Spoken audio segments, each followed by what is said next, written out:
There's a man in the woods. What a spectacle. Before the story started, this school was still respectable. My students used to skip down the hill to the honeysuckle, pluck a couple, and collect their nectar till they picked their fill. Except one obnoxious kid, Sid, who just watched them eat the flowers while he seethed and scowled because he couldn't bear to share his sweet treats throughout our recess hour. I remember Sid saying, "There's a man in the woods." That's how the rumors began.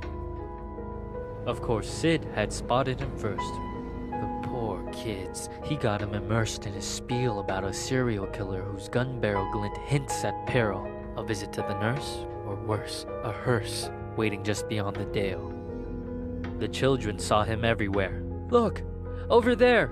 That man had Batman ears, we swear, and crazy yellow eyes. We saw something rusty. His shotgun? It must be. I saw a lady's severed thigh."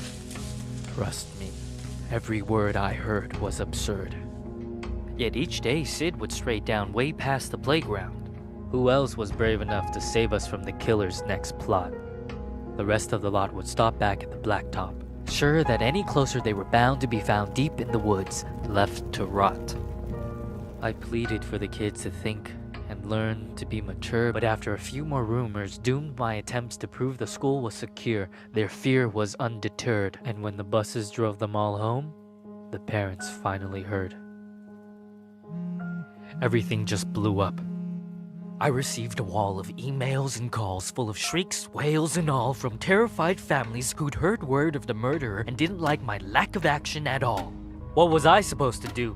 Comb the whole forest? Yeah, right. Would you? That means I didn't care? That's not fair. The stories that worried you weren't true. Of course I would feel regret had there been a real threat and I ignored it, and some poor kid got kidnapped while the kids were napping. But you couldn't admit that your good little kid would formulate a fib, so you ignored what I said. Your little angels could never cook up such incredible creations? An overactive imagination maybe, but my kid could never lie. How dare I? Accuse a child of being dishonest? Just monstrous. The parents were displeased, and when the PTA took action, they dismissed me from the classroom. Like they knew what was best for their kids. Do you know how difficult it is to get a job when a bitter mom slanders your rep with child neglect from the outset? Now who's in control of your classes? Single file lines? Single file lines. Little vile swine, a killer by the pines. Really? Are you blind? Will you find your spines? Sid, a child decides to fill our minds with lies, and the next thing you see is people treating me like I'm committing crimes. I was in my prime! Those kids were lucky to have me. Do you see what you did? But I can play along. I can be good. Do you hear that, Sid? There's a man in the woods.